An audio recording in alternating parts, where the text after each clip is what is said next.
अस्सलाम वालेकुम, मेरा नाम उसामा इखलाक है। इस ट्यूटोरियल में हम समझेंगे कि एस्ट्रिक्स को किस तरह से इंस्टॉल किया जाता है। इस वक्त जो मैं यूज़ कर रहा हूँ वो सेंट ओएस यूज़ कर रहा हूँ 5.10।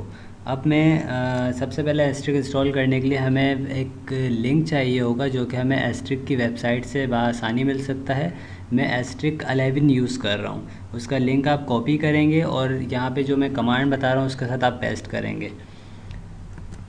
wget कमांड है और लिंक के लिए मैं आपको फ़ाइल शो आउट कर देता हूँ।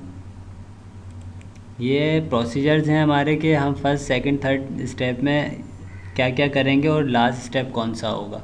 तो इसी के थ्रू हम जो है इंस्टॉलेशन को कंप्लीट करेंगे। जिस तरह से मैंने ये लिंक कॉपी किया हुआ है वेबसाइट से, आप भी जाके वेबसाइट से ये लिंक ले सकते हैं। मैंने इसको कॉपी किया और wget के बाद जो है इस लिंक को पेस्ट कर दिया और जस्ट मैंने सिंपल इंटर किया।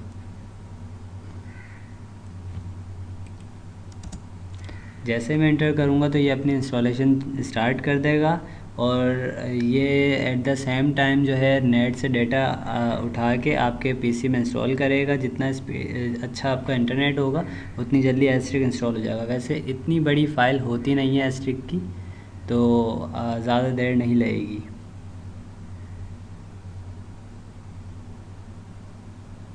अब ये इंस्टॉलेशन कर रहा है, अपने पैकेट्स को फीच कर रहा है। या आप स्पीड देख सकते हैं किस स्पीड के साथ कर रहा है। तो इसके बाद मैं इस फ़ाइल के बारे में बता दूं जब तक ये हो रहा है इंस्टॉल। ये जो मैंने फ़ाइल क्रिएट करी है, हमने लिंक कॉपी कर लिया। जब लिंक से जो है इंस्टॉलेशन हो जाएगी, इंस्टॉलेशन होने के बाद हम इसको अनजिप करेंगे विंडोज़ की फॉर्म में। और या तो अगर आप इसमें मुझे अनटार करेंगे, जिसकी कमांड है आप देख सकते हैं फोर्थ स्टेप पे -XZVF।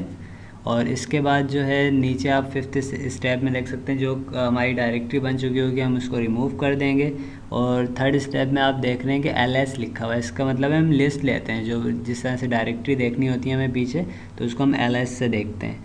और बाकी जब इंस्टॉलेशन हो जाएगी तो उसके बाद हम जो है इसकी डायरेक्टरी चेंज कर देंगे, एस्ट्रिक की डायरेक्टरी के अंदर आ जाएंगे।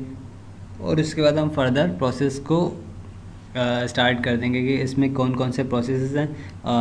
एक यम कमांड होती है, ये मुख्तलिफ़ पैकेजेस होते हैं। एक तरह से अगर इन्वायरमेंट क्रिएट करना होता है तो मुख्तलिफ उसके लिए सपोर्टिंग इन्वायरमेंट्स क्रिएट किए जाते हैं या मुख्तलिफ़ पैकेजेस को इंस्टॉल किया जाता है ताकि वो उससे मर्ज होके वो इजीली चल सके। जिस तरह आपने एग्जांपल देखी होगी कि अगर हमें कोई वीडियो चलानी होती है यूट्यूब पर, तो हम उसके लिए FLV प्लेयर इंस्टॉल करते हैं क्योंकि वो सपोर्टिंग टूल है उसका।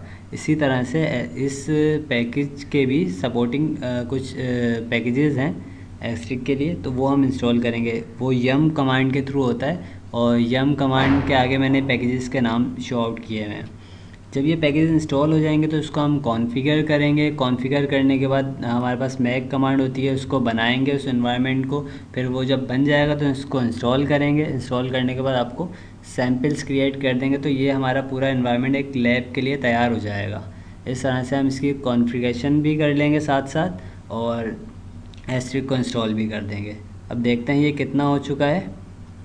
ये 33% हो चुका है। तो इसी तरह से कम्प्लीटली 100% होने के बाद हम सेकंड स्टेप पे इसको लेके जाएंगे।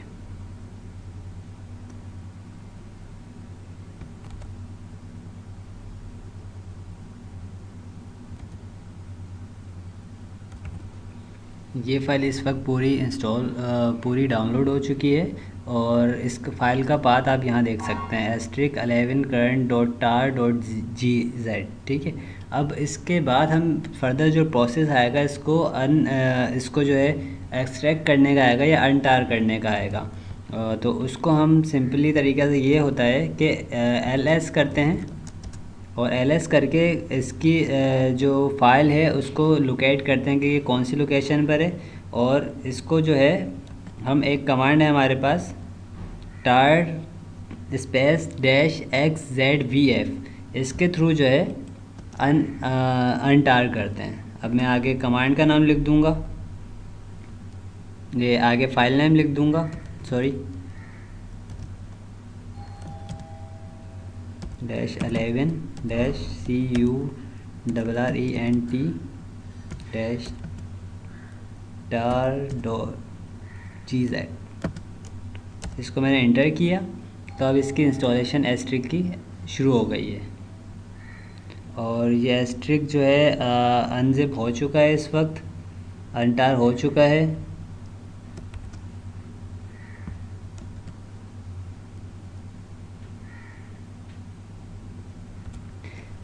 अनटार होने के बाद जो है अब हम इसकी जो एक्चुअल डायरेक्टरी बनी थी उसको रिमूव करेंगे। उसको रिमूव करने का तरीका यही सिंपल होगा कि हम इसकी लिस्ट ले लेंगे। लिस्ट लेने के बाद अब यहाँ हमें 2 डायरेक्टरीज नज़र आ रही हैं। अब जो है हम इसको यहाँ से रिमूव कर सकते हैं। RM लिखेंगे और अगर चाहें तो आप रिमूव कर दें, नहीं तो इसको एक्यूरेट रहने भी दे सकते हैं, कोई इशू नहीं है।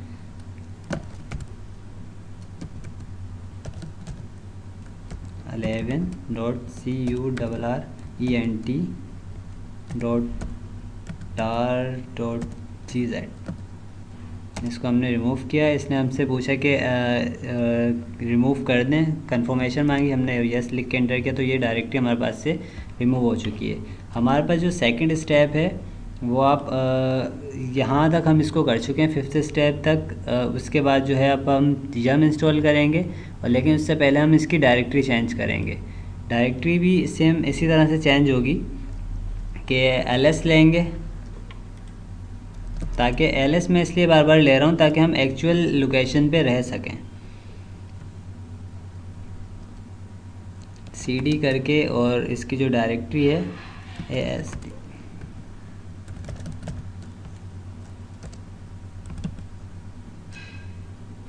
.13.0 ऊपर वाली इंस्टॉलेशन लॉग फाइल है और नीचे जो है हमारे पास इसकी डायरेक्टरी लोकेशन है। अब मैं इस लोकेशन के अंदर आ चुका हूँ और अब हम यम कमांड इंस्टॉल करेंगे। और मैं पहले अब वहाँ से कॉपी कर लेता हूँ कमांड को, क्योंकि यहाँ पे थोड़ी सी भी मिस्टेक जो है कमांड में आपकी पूरी जो सीक्वेंस चल रही है उसको एग्जीक्यूट नहीं करेगी।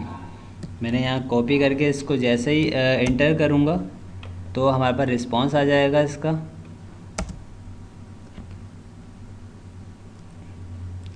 अच्छा, ये मुझे यहाँ पे एक एरर दे रहा है कि यम कमांड नॉट फाउंड। मैं इसको रीचेक करता हूँ।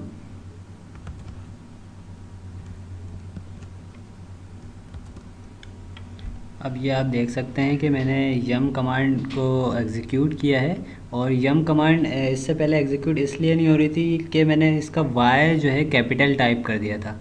तो आप स्मॉल में ही लिखेंगे, और कमांड में जो है ये बहुत ज़्यादा ख्याल रखना पड़ता है कि स्मॉल लेटर्स में ही आप कमांड को लिखें। तो अब ये जो है आप देख सकते हैं कि लोडेड हमें दे दिया है। अच्छा, एक इसमें ये भी चीज़ है कि अगर आपके पास ये तमाम चीज़ें जो है प्री लोडेड होंगी तो आपको कह देगा कि ये इन्वायरमेंट आपके पास से पहले बना हुआ है। तो यहाँ आपको लिखा हुआ नज़र आ रहा है कि लोडेड प्लगइन्स, तो इसका मतलब ये है कि पहले से ही ये प्लगइन्स जो हैं इंस्टॉल्ड हैं, और जो नए प्लगइन्स होंगे वो आपको वो इसमें से ले लेगा। अब ये जिस तरह से ये चल रहा है हमारे पास, तो आप इसको देख सकते हैं कि इंस्टॉलेशन चल रही है, और जो नए प्लगइन्स होंगे वो इंस्टॉलेशन के लिए लेगा बस ये।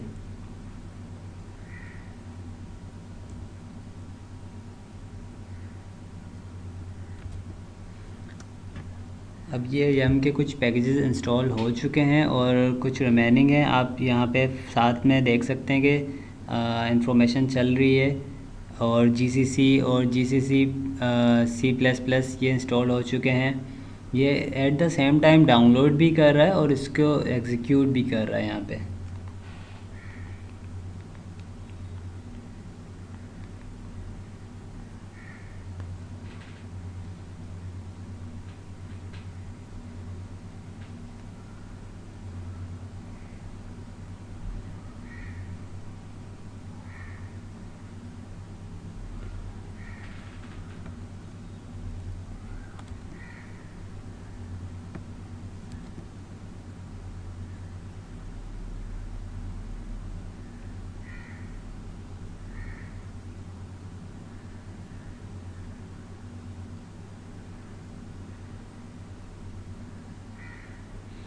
अब यहाँ पे ये देख सकते हैं आपके लाइब्रेरीज़ को अपडेट कर रहा है ये। जितने भी हमने इसको पैकेज बताए थे उसने अपडेट कर दिए हैं। और अब ये हमारे पास एक इस तरह की सिचुएशन सामने आ गई है कि तमाम अपडेट और क्लियर इसने करके एग्जीक्यूट करा दिए हैं ये हम पैकेजेस। अब मैं आपको अगर दिखाऊं तो यहाँ पे एग्जीक्यूशन फ़ाइल मैं आपको दिखाता हूँ जो मैंने तैयार की थी। स्टेप बाय स्टेप हम उसको कंसिडर कर रहे थे।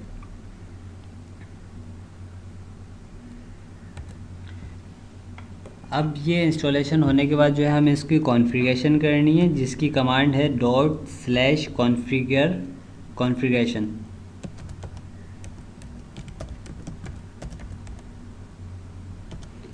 जैसे ये लिख के मैं इंटर करूँगा तो इसने मुझे एक पैरामीटर शो किया है जो कि बता रहा है कि ये इसमें कोई स्पेलिंग मिस्टेक है। मैं इसको रीचेक कर लेता हूँ।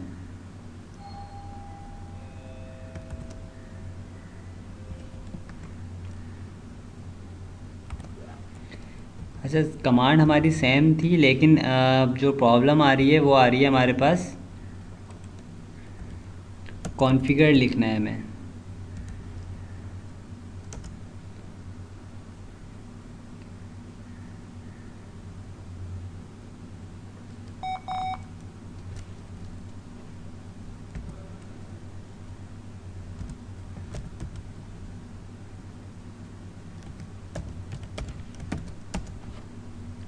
कॉन्फ़िगर लिख के हमने इंटर किया तो आपके पास ये तमाम चीज़ें कॉन्फ़िगर होने शुरू हो गई।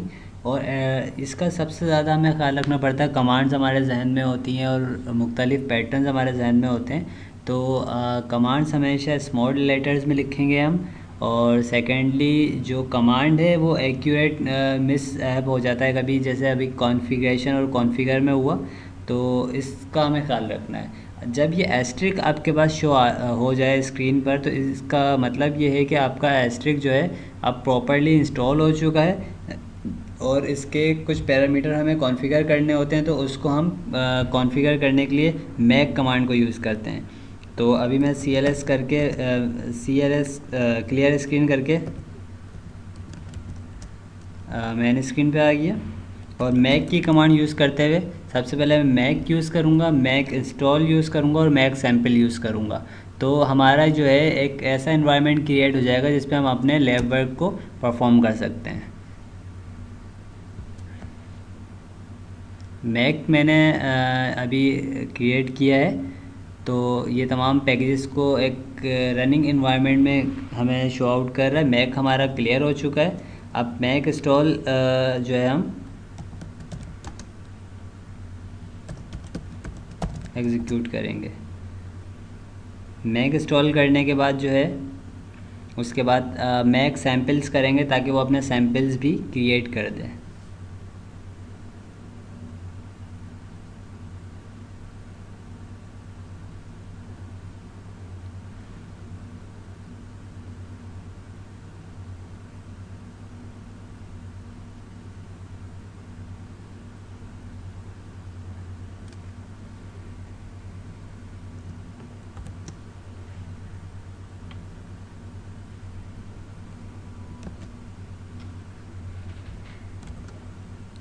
अच्छा, ये तो हमने मैक इंस्टॉल को हमने कॉन्फ़िगर कर लिया और अब मैक सैम्पल्स करेंगे ताकि सैम्पल्स भी हमारे पास जनरेट हो जाएं।